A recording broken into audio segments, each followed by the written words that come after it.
Hello everyone and welcome back to my Warhammer 40k guides. I am Brady and today I will be giving you my opinions on the new revamped Chaos Space Marine Codex. I know this review video is very late when compared to other YouTubers, but because I play Chaos Space Marines myself and I have the models to test stuff out, I wanted to do exactly that and test out a few things before I gave my opinions on them. So after a lot of test games, I feel I am ready to give my opinions on the new Chaos Space Marine book and let you know what I think are the most competitive aspects of the new Chaos Space Marine book. So like the vast majority of my videos, I will be giving my opinions on the Chaos Space Marine Codex from a competitive 40k perspective, since competitive play is my favorite aspect of 40k, and to be honest, it's the main reason why I play the game. With that said, this video is going to be a little different from most of my videos, and I'm going to try to make it as concise as possible to give you the information you're looking for as quickly as possible. So instead of going over every individual unit and stratagem in this book one by one and explaining what I like and what I don't like, I'm instead going to go over only the units, stratagems, and rules that I actually think are competitively viable and things that I would use in my own tournament lists. Another thing to note is I will also be covering things from the new Vigilus Ablaze book in this video as well,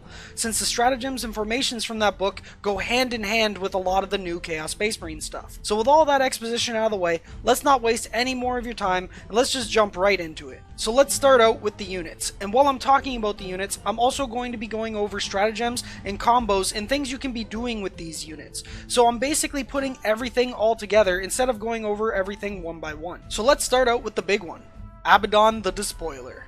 I think Abaddon is a good pickup right now for a lot of Chaos armies, so not just mono Chaos Space Marine builds, but even Chaos builds that use units from multiple Chaos books. In Chaos armies, he can be a great beatstick who can also make Heretic Astartes units fearless when within 12 inches of him, which means he can make giant blobs of Marines fearless, he can make giant blobs of Cultists fearless, he can make Thousand Suns and Death Guard units fearless as well.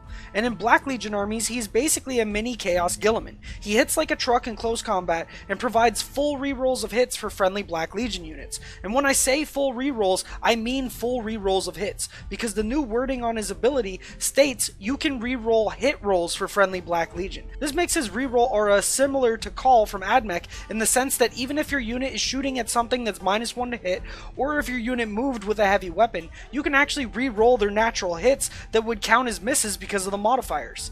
This works well with stuff like Helbrutes with blast cannons and missile launchers if they move up the board, or Daredeo or Leviathan Dreadnoughts while they move up the board as well, or even demon engines like Defilers while they're moving up the board. Also, if you decide to make Abaddon your warlord, you can get an additional 2 command points, which is nice because a lot of the combos in this book are very command point heavy. And if you make Abaddon your warlord, you can use a stratagem called Council of Traitors, which is from the Vigilus Ablaze book. And this stratagem allows you to pick a warlord trait for a Dark Apostle and or a Sorcerer in your list. Personally, I like running a Dark Apostle and a Sorcerer in my list, and I give them the Warlord traits Trusted War Leader, which is a command point farming trait like Astra Militarum's Grand Strategist, and Veteran Raider, which is a 6-inch aura that allows friendly Black Legion units to fall back from combat and still charge. Trusted War Leader helps you refund command points to continue using your combos and rerolls throughout the game, and Veteran Raider allows your units to get out of sticky situations where they got charged by a big durable unit that is trying to tar pit you. Or you can go with Trusted War Leader on the Sorcerer and one of the Vigilus Defiant Warlord traits on the Dark Apostle if you're using him in a formation, which I'll talk more about this later. Abaddon also halves all damage he receives rounding up, which makes him pretty durable and less likely to die from high damage weapons. And he has a 2-up armor and 4+ invul. On top of this, Abaddon has all 4 marks of chaos, meaning if you have a Slanesh Sorcerer, you can cast Delightful Agonies on him for a 5+ Feel No Pain. If you have a Tzeentch Psyker, you can cast Weaver of Fates on him to give him a +1 to his invul for a 3-up invul. You can then use a Nurgle Sorcerer to cast Miasma of Pestilence on him to give him -1 to hit. And with the Dark Apostle, you can use a Prayer to give Abby another -1 to hit against ranged weapons. So overall, you can get Abaddon to a 2+ save, 3+ invulnerable save, 5+ Feel No Pain, -2 to hit, and having all damage he takes. So to say the least, you can make this guy pretty much indestructible. And wait, there's more. He also has the infantry keyword, so you can use Veterans of the Long War on him to give him +1 to wound, meaning if he attacks with the Talon of Horus against an Imperial Knight, he wounds the Knight on 2 pluses. And then you can also use the stratagem Fury of Khorne to have him attack twice, which can then be comboed with Veterans of the Long War to make him attack twice with +1 to wound. The one downside to Abaddon being infantry is that he is a decent target for a Vindicator to snipe out, and because the Vindicator always hits on a 2 if he doesn't move, and his gun ignores invulnerable saves, the -2 and the 3+ invul isn't going to stop him from getting shot in the face and taking some damage from a Vindicator or 3. So triple Vindicators can make Abaddon change to Abadoff and make him Abaddon. Also, smites can mess him up pretty badly too, but you can mitigate that with good positioning with your chaff units to protect him. And speaking of chaff units, since Abaddon makes Heretic Astartes units fearless, you can combo him with a couple of blobs of 30 cultists to have a giant fearless screen to help deliver him into battle. Cultists did receive some heavy nerfs in this book, but personally I'd still take them over regular Chaos Space Marines every day of the week, especially when pairing them with Abaddon. But we will talk more about cultists when we get into that part of the video. Overall though, I think Abaddon is an amazing unit that can be turned into a superhero that is pretty much unkillable. But a couple of snipers sniping him out, or the characters who buff him, can ruin this whole strategy, so keep that in mind. Snipers do seem to be a pretty good counter to Abaddon and friends. Demon Princes. Not much needs to be said because Demon Princes have been pretty popular for a while now. They are pretty tough, they can hide behind infantry for immunity from gunfire, they get a bunch of attacks, they can fly, and they synergize with Chaos Demons if they are the same god alignment. I still think Thousand Suns Demon Princes are the best in the game currently, or the Chaos Demon Kharn Prince because of the Skull Reaver relic, but Chaos Space Marine Demon Princes are still pretty decent and worth bringing in a melee rush Deathball style list. Kharn The Betrayer. Kharn is decent as well. He's a good counter to Colossus Assassins since he always hits on a 2+, and he's pretty much guaranteed to one-shot a Colossus Assassin since he gets to attack twice. And he's amazing at clearing out infantry units because of being able to attack twice, or even 3 times if you use the Stratagem Fury of Khorne. He's not the most durable guy in the world though, so you have to play very meticulously with him. You can't just send him in first without a screen in between him and the enemy's gun line, otherwise he will just get lit up on the following turn. But overall, I think combining him into a Supreme Command with Abaddon, a Dark Apostle, and a Sorcerer could be viable in a Chaos army. Chaos Lords. Chaos Lords are pretty decent now as well. There is the Chain Lord, which is the Chaos Lord using a Chain Sword using the Black Legion relic that does mortal wounds on a 6+, combine this with Veterans of the Long War for mortal wounds on a 5+, and combine that with the Dark Apostle, giving him another +1 to wound so he does mortal wounds on a 4+. Personally, I don't think I'd use this combo myself, because against the Vindicator 3, you'll most likely lose this guy on turn 1. And I have a feeling Assassins are going to be getting very popular in the ITC very soon. Another way to run him is as a Smash Lord, so Thunderhammer plus Jump Pack plus Stormbolter or Combi Melta, because that's right, we now have Thunderhammers in Chaos. And this is the way I'd personally run a Chaos Lord, since you can use the new formation from Vigilus Defiant to give him a +2 to his charge roll, meaning you only have a 7-inch charge out of Deep Strike, and I like the Combi Melta on him because it helps get a few points of damage on your target before making your charge and finishing them off with the hammer. But because this guy doesn't have a Storm Shield, he's not the most durable dude in the world, so he will almost always die on the following turn after his charge, unless you pulled some shenanigans with your screening units. So he's basically a one and done unit. Also, without the Storm Shield, he does sometimes die to Overwatch when charging things like a Leman Russ or a Knight or anything with a ton of guns. So overall, I do like him and he works well in some matchups, but I think he's the slowest in the fast group of units if you get what I mean. He's really good, but when you have stuff like Abaddon available to you, he doesn't really compare. Master of Possession. Based off of my review for the Shadowspear box, you would assume I wouldn't like this guy. But like I said in that video, if there were more things to come out to help this guy out, then I thought he might be okay. And well, I think he's okay now, especially in the right lists. I think in a Demon Engine list, he can buff them up alongside other units to actually make them worth it, mainly because of the formation's Soul Forge pack, which I think helps out Demon Engines enough to make them viable, especially if the Castellan is getting a kick in the teeth in the next FAQ, which to be honest is most likely going to happen at this point. So because of the buff spells the Master of Possession can bring to buff Demon Engines, I think he can work in a Demon Engine centric list, and I'll go more into that when I start talking about the units that would go into that formation. On top of that, this guy can actually work really well in a super possessed list as well, which I will talk more about when I get to possessed. And trust me, you're going to want to stick around for that one, because I think it's one of the best combos in the game. Sorcerer in Terminator armor. This guy is another good pickup as well, especially if you're doing the Abaddon triple Warlord stratagem. I like the Terminator Sorcerer better than the normal Sorcerer because he comes with a Combi Bolter, which works really well in Black Legion because you can advance and shoot and then get rerolls from Abaddon. Also, you get an extra wound, a 2+ save, and a 5+ invulnerable save. So for 12 more points than a normal Sorcerer, I'd take a Terminator Sorcerer every day of the week. You can also make him Nurgle to use Miasma of Pestilence, or Tzeentch to use Weaver of Fates, or Slaanesh to use Delightful Agonies, which can be cast on stuff like Abaddon to make him into a god, or stuff like Cultists, or better yet, Possessed. But overall, I think the Terminator Sorcerer is a great pickup, especially in Black Legion when paired with Abaddon. Exalted Champion. I think the Exalted Champion is a good pickup for certain lists as well. For example, Demon Engine lists, or Super Possessed lists. He gives rerolls of failed wound rolls to friendly Legion units, so he's the opposite of Abaddon for a fraction of the cost. But when paired with Abaddon, you basically have a Guilliman buff that doesn't care about modifiers because of the change to Abaddon's reroll aura. So overall, I think the Exalted Champion is a good pickup if you're playing one of those types of lists that I mentioned. But if you wanted to bring an Exalted Champion to help out in a Hero Hammer list to give rerolls to like Abaddon and Daemon Princes, then I think he could fit into that as well. But like most of the characters I've talked about so far, pretty much all the characters except for maybe a Daemon Prince, a few Vindicators can ruin this guy's day, so keep that in mind. Lord Discordant. At first, I thought I wouldn't like the Lord Discordant, but after trying him out a few times, he definitely grew on me.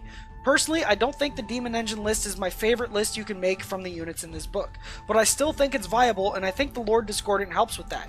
To start off, he has a 2+ armor and a 5+ invul, which can be changed to a 4+ invul with the Cursed Earth spell from the Master of Possession. And if you're going with a single Lord Discordant, you can buff him up with Weaver of Fates as well to give him a 3+ invul. On top of that, he gives +1 to hit for friendly Demon Engines within 6 inches of him, meaning if you're running up the board with some Defilers, then those Defilers still hit on a 4+ even when moving. And with Abaddon nearby, those Defilers get full rerolls for hits as well, making them decently efficient. It's basically playing Chaos Cadians, but you get to move and get your rerolls. The Lord Discordant can also heal friendly vehicles if he kills an enemy vehicle in combat, or do D3 mortal wounds to an enemy vehicle if he kills a vehicle in combat. So this is situational, but it's still useful in the right situation if it presents itself. So overall, I think the Lord Discordant is worth it if you want to play a Demon Engine style list, and personally, I bring 2 of them alongside 3 Defilers with a Master of Possession in Abaddon, and maybe some Venomcrawlers. Warpsmith. I think this guy is actually alright if you're playing a Demon Engine list. He combos with the Master of Possession to heal one of your Demon Engines, and he can also heal a Demon Engine himself. This can help keep your Demon Engines alive or in their top bracket to continue doing as much damage as possible. That's pretty much the only reason I'd bring him though, but I think he's worth bringing if you do want to go the Demon Engine route for Chaos Space Marines. Dark Apostle. Like previously mentioned, I think bringing a Dark Apostle in Black Legion alongside Abaddon and a Sorcerer and Terminator armor is a good choice. He can have a Warlord trait, and he can also provide buffs to units like Possessed, Demon Engines, Cultists, or even Abaddon. The prayers I would use are the +1 to hit when shooting, which I would use on Demon Engines or Cultists or Obliterators, and +1 to wound in close combat, which can be used on Possessed or Demon Engines or Abaddon or Cultists, and the -1 to hit prayer, which I would use on Cultists or Abaddon or Possessed. And that covers all of the HQ choices for Chaos Space Marines that I think can be viable in competitive 40k lists. So now let's move on to the troops. Cultists. I personally think Cultists are the only viable troop choice for top tier competitive Chaos Space Marine lists.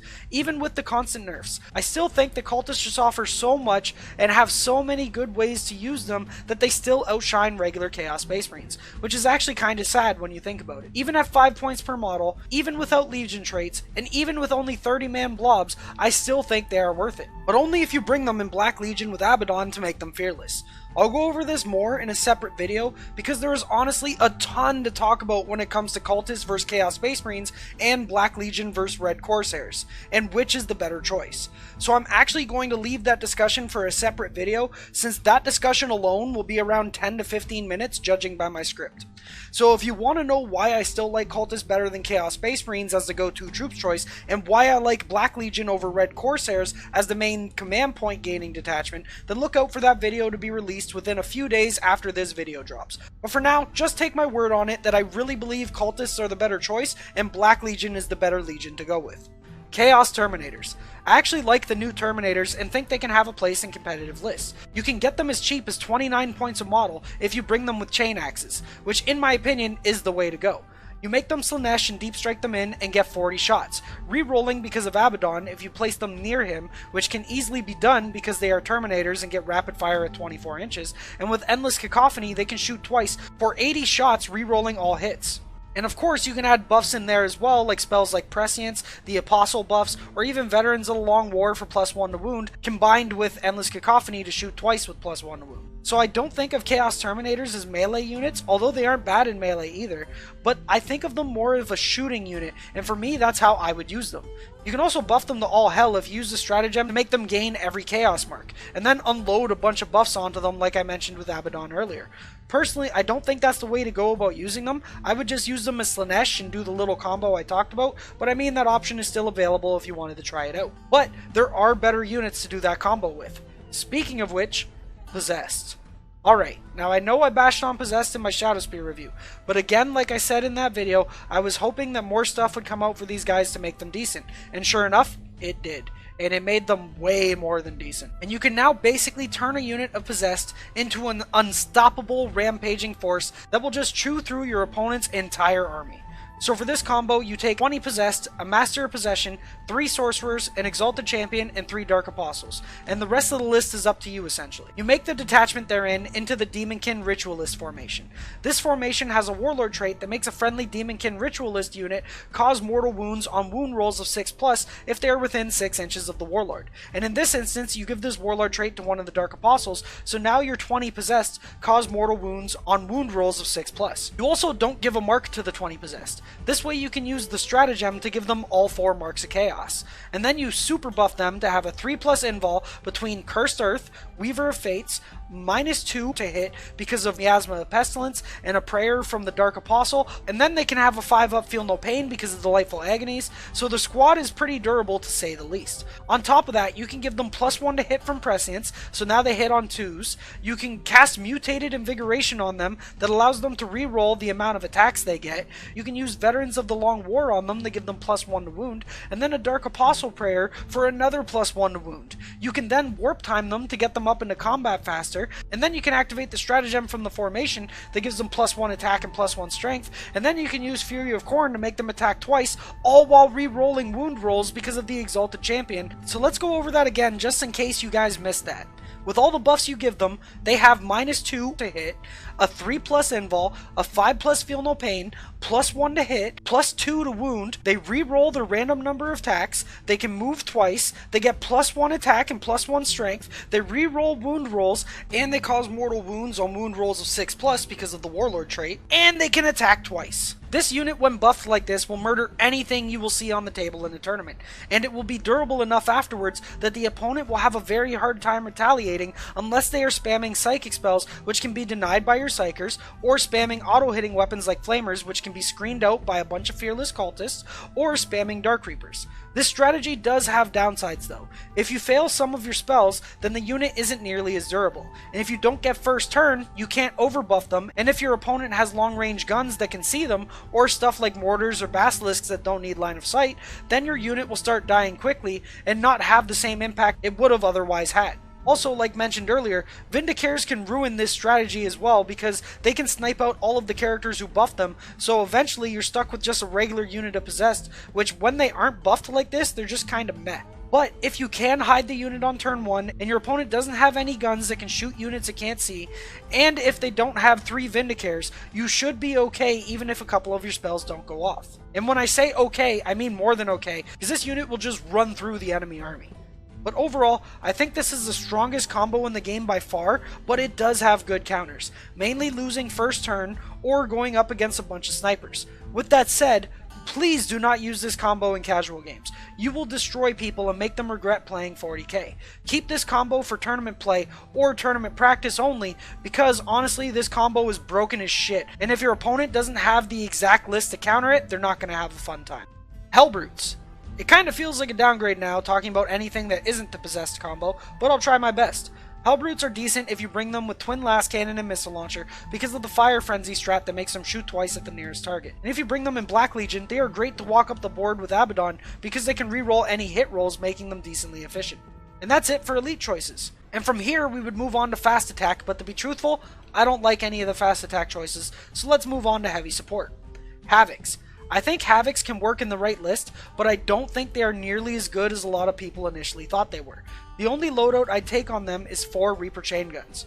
And the only time I'd bring them is if they are in a Land Raider alongside a Demon Engine list. This way you have a bunch of big and durable targets, and your opponent is forced to either target the Land Raider in hopes that they can get to the Havocs, which means that your Demon Engines are relatively safe, or vice versa. They go for the Demon Engines and your Land Raider and 2 units of Chain Gun Havocs are safe. With that said, the Havocs are a one and done unit. They pop out of the Land Raider, they shoot their chain guns, they kill some screening units using Veterans and Endless Cacophony and Prescience, and then they die the following turn. But they are great at clearing the screen to make way for the Demon Engines to start getting some juicy charge targets on turn 2 or 3. Terminators can also accomplish this job as well though, and are much more durable than the Havocs, plus they don't require a Land Raider to actually be able to hop in and do their stuff. So to be honest, I'd still go with the Terminators over the Havocs. But I mean, I did have some success with Havocs, so I figured I'd mention them. Also, to briefly talk about the Vigilus formation for these guys that lets them shoot on the opponent's turn 1, I think it's a red herring to be honest, kinda like the Red Corsairs bonuses for bringing a battalion with 3 Chaos Space Marine units. If you put them in position to see your opponent on turn 1, then the opponent can see you on turn 1, and they can play around line of sight blocking terrain or just stay out of their 24-inch chain gun range. And then they can shoot the Havocs to death on turn 1 before they even do anything, and basically you wasted 1 command point and upgraded that formation. The only time the stratagem is useful is against pure melee armies who want to rush at you as fast as possible, but even then they can play around it with line of sight blocking terrain, or they can just stay out of range. So it's a nice little deterrent against them, but not enough that I think it's worth bringing the unit just for that. There's also a little combo you can do in Alpha Legion where you infiltrate them 9 inches up the board, so it makes it easier to actually be able to shoot stuff on your opponent's first turn, but again, that's just a lot of command points to be able to just shoot that once at them. You're only going to kill like maybe 10 to 20 guardsmen, which again is kind of nice, but at the same time it's not too big of a deal because you're going to end up losing those Havocs right away anyways. Obliterators. If these guys get a good points cost, which I think should be around 80 points for a model, then I think Oblits will be good. They basically play the same way as they did before, except now they have more shots, they're more durable, and more reliable with a Master of Possession to buff them with Mutated Invigoration and Infernal Power. And of course, Veterans and Endless Cacophony. So overall, not really much else to say about these guys, other than they would be great at killing pretty much anything. But we have to wait and see what their points clarification is in the upcoming FAQ to know for sure. Defilers. So this makes me happy to say, because I've wanted to use my Defilers in tournaments for a very long time. And with the addition of Vigilus Ablaze and the new rules and models from the new iteration of Chaos Space Marines, I think it can be done. I already kind of talked about it, but you buff these guys with a couple Lord Discordants, Abaddon, Dark Apostles, Sorcerers, and a Master of Possession.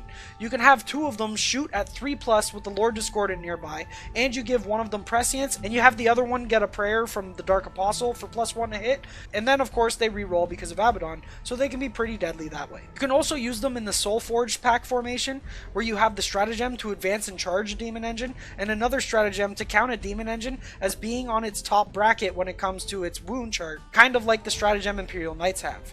You can also heal the crap out of these guys between a Master of Possession, a Warpsmith, and Lord Discordant, and Defilers are pretty damn cheap after the last chapter approved. So overall, I think bringing a list with 3 Defilers would make a great addition to a Chaos Space Marine list. Venomcrawlers. Because of the new Soulforged pack formation and Lord Discordant and everything that makes the Defilers a good choice, I think Venomcrawlers are decent now as well. Use 2 or 3 of them in a Demon Engine list alongside other units I mentioned, and I think you can get some good results with them. So overall, I actually like these guys now, and I think they can be viable in the right list. And that covers it for all of the units from the Chaos Space Marine Codex. With that said, other good options for Chaos Space Marines from Forge World would be Deradeo Dreadnoughts, Contemptor Dreadnoughts, and Leviathan Dreadnoughts.